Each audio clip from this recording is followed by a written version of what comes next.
Hello, ladies and gentle toads. I'm Reese. I'm Lucas. And I'm Owen. And this is episode 3 of Toad Talks. Oh, how's it going, guys? How's it been hanging? We've been in slumber for the last 3 weeks, preparing for this third episode. Well, we thought we'd kick it up a notch. We thought we'd reserve our energy, take a 2-week hiatus where we just, chillax, get in our little caves, get in our little man crevices and bloody sleep and hibernate for next winter. So yeah, we had a bit of a hiatus, but yeah, we're gonna carry on the ball rolling. So let's get right onto it. So in the news, in Lucas's corner, tell us about the fighting news, Lucas. All right, the fighting news is Tyson Fury versus AJ. We've got Gypsy and we got the London boy. Who do we think is gonna win? I'm gonna say Tyson, but honestly, it could literally go either way. Like Anthony Joshua's a brilliant fighter. He's brung it back when he beat Figgy again. Fat Mexican. Andy Ruiz. Yeah. Andy Ruiz, right? Yeah. No, Mexican boy. But I think he's got it in. It'll be a good fight. I think everyone has their money on Tyson Fury, but I think Anthony Joshua. I want Anthony Joshua to win, but I think Anthony Joshua will somehow have a bit of luck on his side with his boxing technique and somehow knock Tyson Fury out. Deontay Wilder couldn't do it, but Deontay Wilder just swings his arms around like a fucking octopus. You think there'll definitely be a knockout then? Oh yeah, definitely. What about you, Reese? You think there'll be a knockout?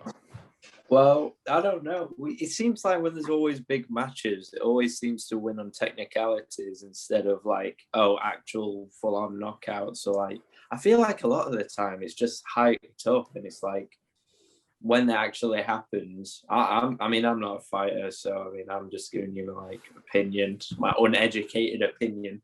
But I just feel like all the time it's just on technicalities, and it's just boring to me. I want to see people beat each other up to death. Is there any fighting you like then, other than boxing? Yeah, well, I am a karate master. Some of the best realistic karate films. Number 1, Kill Bill. Number 2, Ip Man. Number 3, Kung Fu Panda. And then those are my top realistic, truthful to Kung Fu films. Top 3, Kung Fu Panda 1, Kung Fu Panda 2, Kung Fu Panda 3. I give it to Southpaw and Creed and the Rocky films. They're the closest things, maybe. Do you like Creed 2? I wasn't a fan. Creed 2 was a bit funny. I'm not gonna lie. I hardly remember it. He just fought the Russian guy's son. That's it. Yeah, I think the son could have been a bit different. It would have been better. Spoiler alert for the Creed series, but no, doesn't Rocky get cancer? Yeah. What there? Yeah, he gets cancer. Yeah, because he's old now, isn't he? He's 70 years old. Yeah, but that's not. See, the thing about Rocky is though I don't even get what the premise of the film is. He's an old man. He can barely punch for the life of him. He's sick. He's depressed because isn't his wife dead at that point? Oh no. He's training. He's training the son of Apollo Creed. Oh, I see. He's training for the biggest fight of his life, the cancer. Yeah. Beating up cancer in the ring. Well done, Rocky. You're a legend. Thank you, Rocky. Ends cures cancer. Ends it all together. Then everyone runs up after beating him up, and cancer gets up and goes, you know what? you're an all right dude, and they shake hands. A really beautiful moment. I mean, I think the old Rocky films are probably better, you know. Well, yeah, all the original. That's just a rule in film most of the time, though. Like the originals are just the best version of whatever film series. I forgot how they go now. Who does he fight in each Rocky film? Number 3's like Mr. T in it or some shit. Clubber Lang. Number 4's the Russian guy. What's number 1 and 2 again? No, Creed's dad. which one? Yeah, which one's? I forgot his name now. Some old man. Oh, Antonio Tarver. Yeah. Oh, God. I don't know much about that guy, Antonio Tarver, but apparently he's really good. In Creed 1 doesn't. Sorry, in Creed 1 doesn't like he fight like a real boxer. He's fight Bellew. Oh yeah. I forgot his name. I don't know. I guess he just he saw the fighter took a chance to get money and he just did it. Yeah, I think they actually did it at like a football stadium for that first one, didn't they? Yeah. On the subject of dying people, Prince Philip looking pretty ill. I've never minded the guy, but the tabloids have got a hold of him. They've taken pictures of him when he's apparently come out of the hospital, and he is not looking. He's looking quite life weary. Yeah. Isn't he like 99 years old? I think he's 3 million years old, something Let's like have that. a look. No, that's the Queen. Let's search it up on the internet. He is 99 years old, yeah, Lucas. Jesus Christ. Bro, he's too old. I don't understand how they're this old. You feel...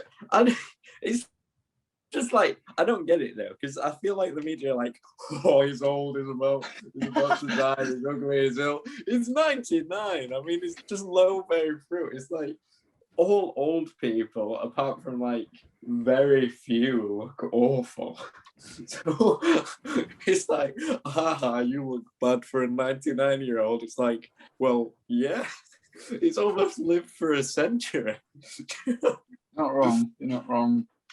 I think it's going to be a miracle if he survives it this time. I made a £50 bet to Lucas that he would not make it to the end of the year, and Lucas wouldn't take it. So I would no, I'll take it. No, you wouldn't take it. Yeah, I'll take the bet. Come on, let's do it. I think I bet you he will. I think the only way they're keeping him alive is with the special serum that they're getting from like the Queen's blood or some shit. This has become like conspiracy talk. It is ridiculous how old they are. I know, but I mean, he's like 10 years older than the Queen, isn't he? Won't he be getting a letter from the Queen when he turns 100? Yeah, that's what he's trying to get. That's what he's been alive. I can die happy when my wife has finally sent me a lovely letter. It won't even be a letter. She'll just say it to him. Well done, Philip. Well done. You fucking made it, you old bastard. You're older than everybody in the world. Here, have another kingdom somewhere. Have another fucking palace for you. When you go on your long walks. You're 99 and still a prince. He wants a bald spot on his head. Wait, do you think he's been to Yorkshire then to have that bald spot on his head?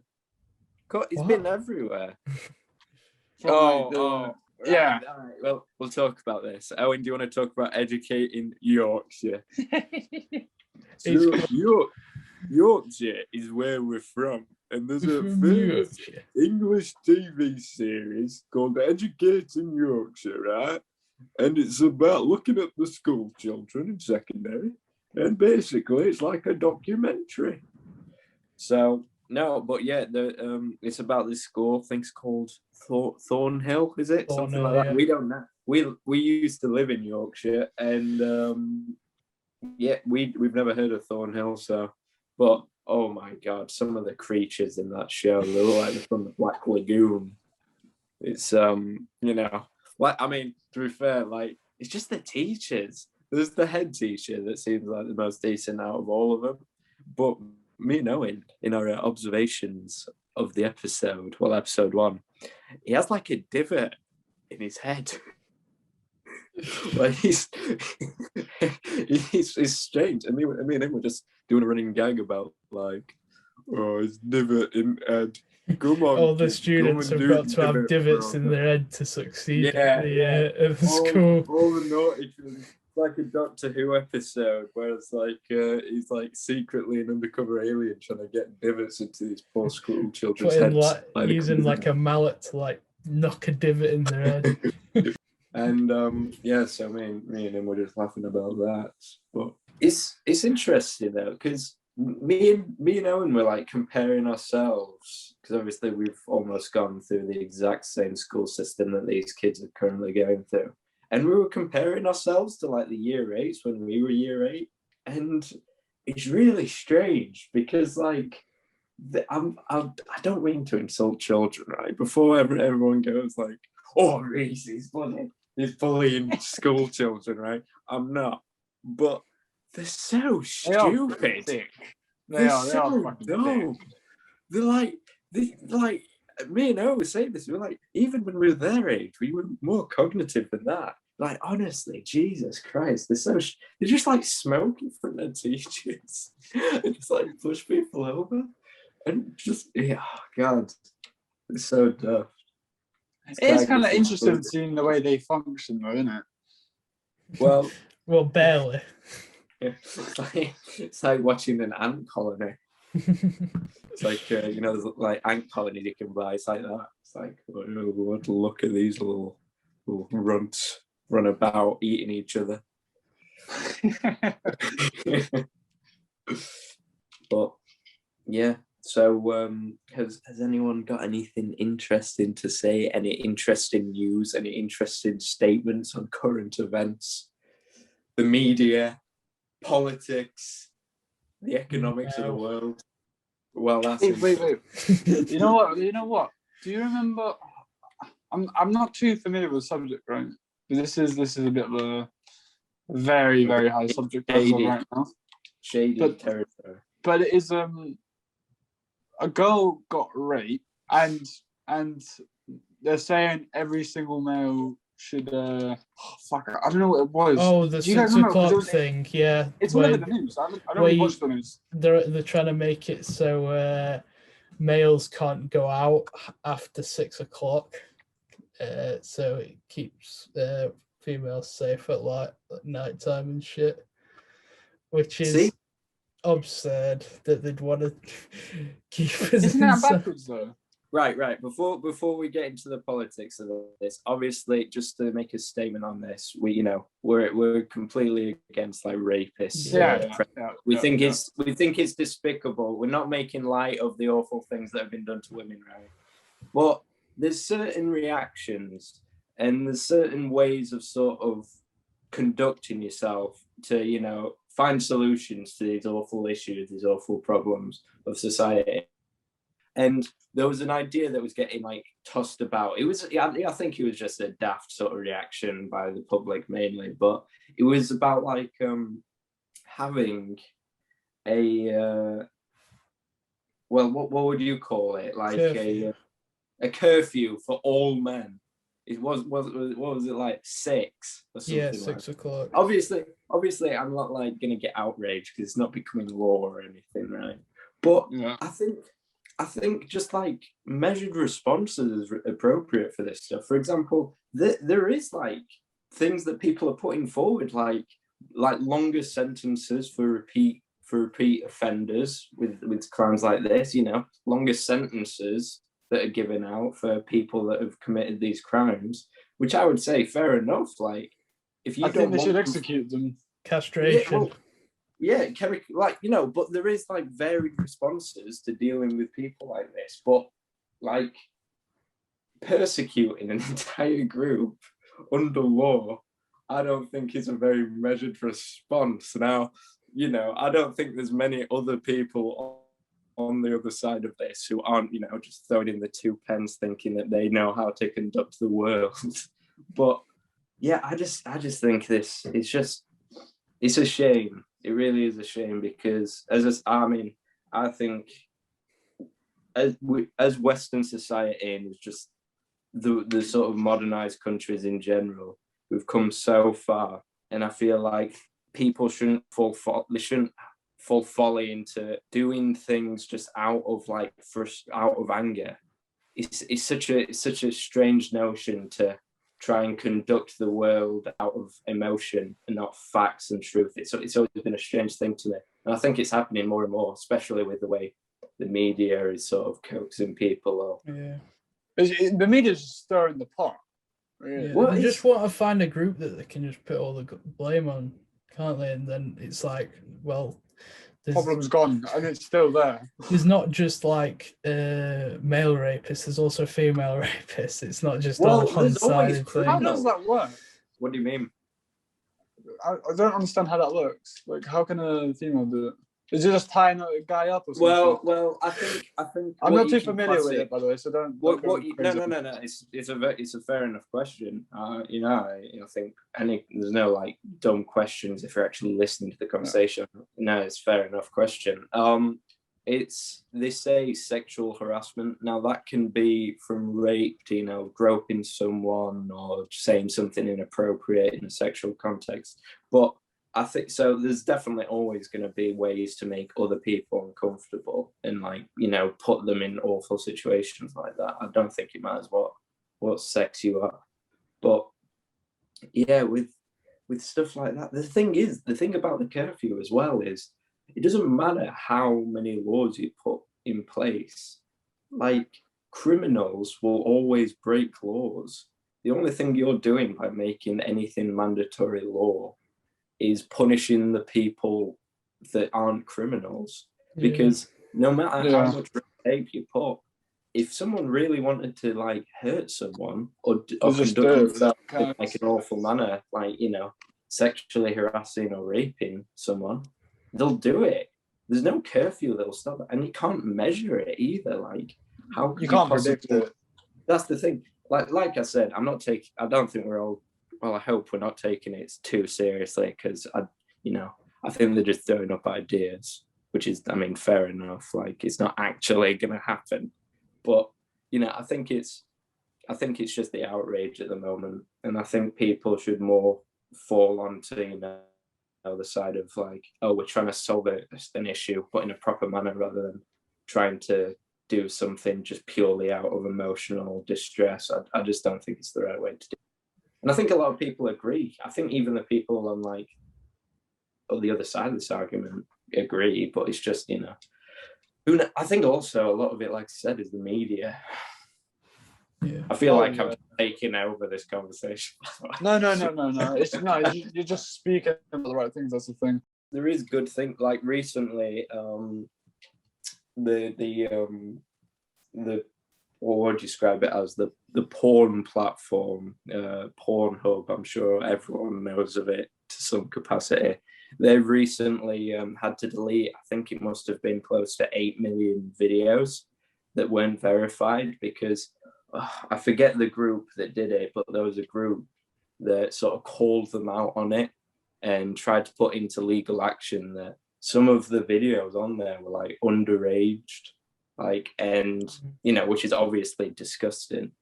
And so they've tried to put them kind of to the sword with that, being like, this isn't moral at all, it's illegal, and there's no way of actually, what's the word, controlling. And the media, which, big up them, I think, I forget what article it was, but a very big media platform posted an article on it, and then as soon as that happened, then they actually, started actually responding, and so that's a good result of the media actually, playing a part good, a big event like that. But but a lot of the time it is just I feel like a lot of the media's institutions are getting corrupted, and we need to put a stop to it ultimately. I mean, I think it's just corrupting people's thoughts. It's a lot of it's just. It's also not good for the mind for people who aren't strong mentally, because it makes them overthink. You know. Oh yeah, well, a lot of it plays onto like people with anxiety disorders and people with like fear and depression and all the other like Exactly. and it, as soon as it plays on that, you've got them, because I mean, as soon as they can like delve the fingers into your brain and make you think a certain way, then of course you're going to act out of frustration and fear, because that's what we do. I really feel sorry for like a lot of people, because I don't think the people that are acting out are even inherently bad. They are good people, but it's just that the way they act, because they're emotional, they'll just do anything, and then obviously that'll be a bad thing, because they'll not actually do it in the right way. Yeah, they'll do it. They'll act out and illegal. Yeah, they do it in a fucked up way. Yeah, exactly. But yeah, well, personally,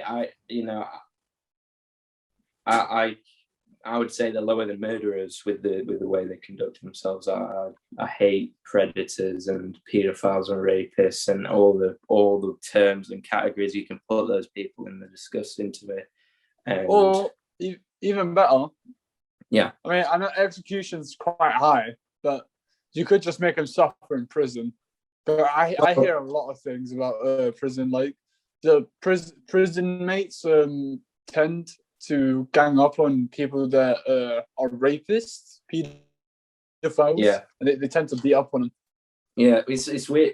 I mean, it shows you though, doesn't it, that even when criminals, people, real criminals, people in prison, criminals, people that have been incarcerated have little respect for a group. That it just shows. There's no one that's really supporting that. Yeah. I think they did that to Bill Cosby though, didn't they? I think they like tapped his like wires to his phone and shit like that, and like people like gang up on him and shit. The story with Bill Cosby is apparently what happened was media. I think it was media outlets. They hired. They bought off like guards to tap their phones and listen in and feed them information, and criminals started like throwing food at him in the canteen and pushing him downstairs and stuff, which is I mean, like I said, is it's truth's scary, come but to he light. deserves it. Yeah, truth's come to light about his crime, so it's not a bad thing. I'd say that's just more humorous than anything. He'll get him back by putting Quaaludes in the food.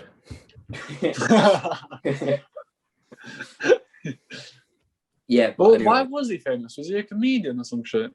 It was a Cosby stand-up. Yeah, stand-up comedian. He did a lot of shows, and he was just big. Just everyone loved him, and But then obviously, like it's like almost the same wavelength as Jimmy Savile, where he's using their names are held at the same level, aren't they? Yeah, exactly. When I think of Bill Cosby, I think of Jimmy. Yeah. Right. Okay. Enough of the things we just talked about. Now, on a lighter tone, I would honestly be kind of interested in seeing what you guys would rather do in Las Vegas. Would you rather go there just to gamble? Or would you go there to party? Or just, have a look at the sights? I don't know, I think I would try a little bit of gambling, maybe like a little bit of blackjack or something, but I wouldn't go into poker because it's too much risk and shit like that, or maybe roulette. Roulette's pretty cool. But so you do every single one of them? I wouldn't bet exorbitant amounts. I just to try it, not like actually trying to get out of it. Reese? I'm not too sure, to be honest. I like the idea, but I've heard of like stories of shady things happening there. Like I had this one, I forget the. Yeah, there are a few shady stories about as well. But they went to Las Vegas, this group of friends, and this guy just started hustling them, being like, "Hey, I could take you to a pretty nice ladies' bar if you want. It's outside in my limo." And he just kept pestering them to like get in his limo. Weirdly enough, it's just strange stuff like that. I think a lot of the time it's just like people are going to be hassling you to like buy more chips, buy this, come with us so we can do this party thing that will cost you $4,000 and stuff like that. So, you know, I don't think so. I feel like it'll just be a bit, yeah, with it. Yeah, I mean, it's not. Personally, I mean, it's Las Vegas. You've got to gamble. There's no way you don't. There's not many sites, is there, to see? I mean, there's There's Paris. what, the mini Eiffel Tower. You've got every site there. They've got a mini the whole Statue world. of Liberty as well, haven't they? Oh yeah, They've also got the Sphinx from Egypt. Oh yeah, the Sphinx. The pyramids. Basically, you don't even need to go see. People like, oh, I always wanted to see the pyramids. Oh, I always wanted a romantic trip to the Eiffel Tower. Just go to Las Vegas. Just everything's there. Yeah. You're not wrong. Everything is there, but not even just that. Like Egypt, bloody Sunday, and bloody. Well, just you know what? there. I've been to Egypt. It's actually really nice. Oh, I went to a hotel there, right? And it was I mean, I was a kid then, so I probably found anything fun, but like it just has so like loads of like big slides, different hotels attached to it, like completely different buildings. It was really cool. Yeah. I'd love to go to Egypt again. We should go to Egypt. Yeah, we should all go and do a big trip to Egypt and Go to the sand see dunes. the pyramids. Yeah, and eat watermelons. We went to They even have Egypt. watermelons. They have What You did they watermelons, even cannot have? don't believe what happened to us. What? That'll be one of our podcasts. Our Going trip to Egypt. All in caps. There you go. Lucas stabbed in Egypt. Lucas stabbed 300 times in Egypt by his friends. Lucas shot 9 times. I'll become the next 50 Cent. Yeah, because Yeah, 50 no, Cent stabbed a 300 times. Yeah. What do you guys think about 50 Cent? Don't really have an opinion, to be honest. He's okay. He made some mean? nice water. He's got a nice water company. And now he's owned by Coca-Cola. Is it? Yeah. Damn. So, episode 4, we're gonna start having guests. We're gonna have guests. If you can believe that. Who I are they know. gonna be? Well, I think we won't give any hints into the possibly famous or possibly not guests that we're having. You'll have to find out on episode 4 next week, possibly. Who knows? It's all exciting. Michael Jackson, Amy Winehouse, Kurt Cobain, all the dead ones. Oh, wait. No, What's his but name? it'll be a big laugh. We'll have new guests, new peeps on. Interesting. I'm gonna have to folks. say it. We've got Joe Rogan coming on.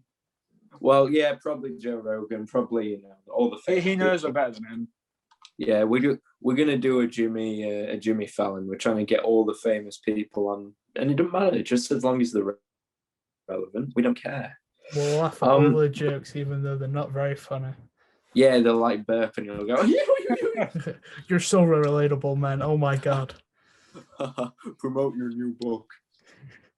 But I've been listening to this album so much; it is so good. I would not recommend it more. It's called Poo Poo Pee Pee. Please listen now. But yeah, I think that's about it. I think we can wrap it up now, guys. I've been Reese. I've been Lucas. And I've been Owen. And we've all been on episode 3 of Toad Talks. We've all been incarcerated. Goodbye, folks.